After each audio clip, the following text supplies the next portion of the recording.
Hi, I'm Tony Van Veen, CEO at Discmakers. Welcome to part 3 of my series on how to turn social followers and streamers into paying fans. Part 1 was about capturing fans. Part 2 was about asking for the sale. And this one is about optimizing the revenue from each fan. Now, let me say this up front. Whenever I talk about selling music and maximizing revenue, inevitably someone chimes in that they're not in it for the money and I am being too commercial. And all right, I understand, it's cool. This is not for everyone. If you're not interested in making money from your music, more power to you. I'll still happily make CDs for you to give away. But if you want to build a sustainable music career, revenue has to be part of the equation. And the good news is you can absolutely make money from your music while staying true to yourself as an artist, especially an independent artist. Being an authentic artist and making money are not mutually exclusive. So, let's assume you've done the work from parts 1 and part 2, you're capturing fans, you're asking for the sale, you're even making a couple of sales. Great. But what I still see all the time is that artists are leaving a lot of money on the table, even when they are selling. Why? Because they don't know how to optimize their approach to generating revenue. It's not their fault, but let's fix that right here together, okay? And let's start here. You made an offer, now make it compelling. Most artists stop at something like CD $15. And look, it's fine, but it's not compelling. A compelling offer feels special. It feels like something a fan doesn't want to miss. How do you make your offers compelling to fans? Add value, add exclusivity, and add meaning. For example, instead of CD $15, say signed CD plus handwritten thank you note, $20. Instead of vinyl $25, say limited edition first pressing, only 100 copies, signed and numbered, $30. Or better yet, create a bundle. CD plus t-shirt plus poster, $35. Now you're not just selling a product, you're selling something unique, an experience, and that makes it much easier for fans to say yes. Next, let's figure out how to increase your average transaction, how much each fan spends. Here's a simple truth. It's a lot easier to get an existing fan to spend a little more than to find a brand new fan. But most artists only offer one option when selling merch, which is a mistake. You want to give fans choices, a basic option, a better option, a premium option.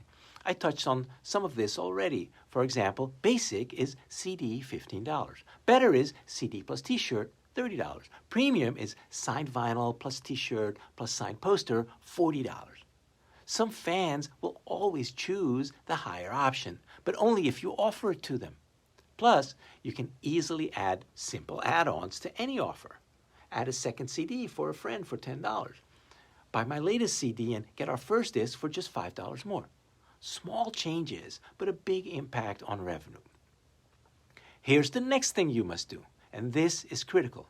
You must repeat your messaging. Let me repeat that. You must repeat your messaging. This is where almost everyone drops the ball. Artists post once, send one email, and they think they're done promoting and move on. And then they say, well, I guess my fans aren't interested. No, your fans didn't see it. Or they saw it and they didn't have a chance to act yet. Every marketer knows people need multiple exposures to a marketing message before they buy. So here's what you got to do. Send 3 or 4 emails to a single offer. Spread them out over a period of 4 to 6 weeks. Post 5, 6, even 8 times on your socials about it and vary the content. Announce it. Show the product. Tell the story behind it. Show yourself signing it. Remind them. Give a last call. You're not being annoying. You're being effective. And just because it may get boring to you to send a similar message multiple times doesn't mean it's boring to your fans. Fact is, most of them haven't even noticed your previous emails. So keep sending till you get the desired response. What's the best way to drive immediate action? Give people a reason to act now. We talked about urgency in part 2, but it's worth reinforcing because this is what actually closes a sale. If there's no urgency, people wait, and when they wait, they forget. So give them a reason to act. Only 100 copies available. Pre-order ends Friday. Only 12 signed copies left. Bonus track included for orders this week only. No need to fake scarcity. Just give them a real reason not to put off buying. And the final tip, don't wait for a new release. A lot of artists think, I'll do this when my next album comes out. No, that's crazy thinking. You think Ford only runs promotions or ads when they have a new car model coming out? Of course not. You can do this right now. Sell your existing albums. Sell your existing merch. There are plenty of fans out there who don't own your stuff yet. Create bundles from older releases. Retell stories from the vault about what you were going through when you recorded that album in 2020 and make a special offer. This week only, get my 2020 CD, Unprecedented Times, for just $10 shipping included. This is a great way to not just drive revenue, but to move some inventory you already have, which is awesome for cash flow. Here's another example. Make a 3-album bundle, $25. If you start doing this regularly, you'll start generating revenue that's not tied to release cycles. You'll create a steady baseline of year-round revenue with a boost whenever you drop a new album or merch piece.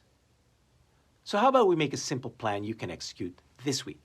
Take one product you already have, make the offer more compelling, signed or limited or bundled or with a bonus of some sort thrown in. Create 2 or 3 options, a basic, a bundle, a premium. Send 2 emails over the next 2 weeks, post at least 5 times on socials, and include urgency in your messaging. That's it. Nothing complicated. Yes, it takes a bit of thinking and planning about what to offer, but you're an artist, you're creative. You can do this. I have confidence in you.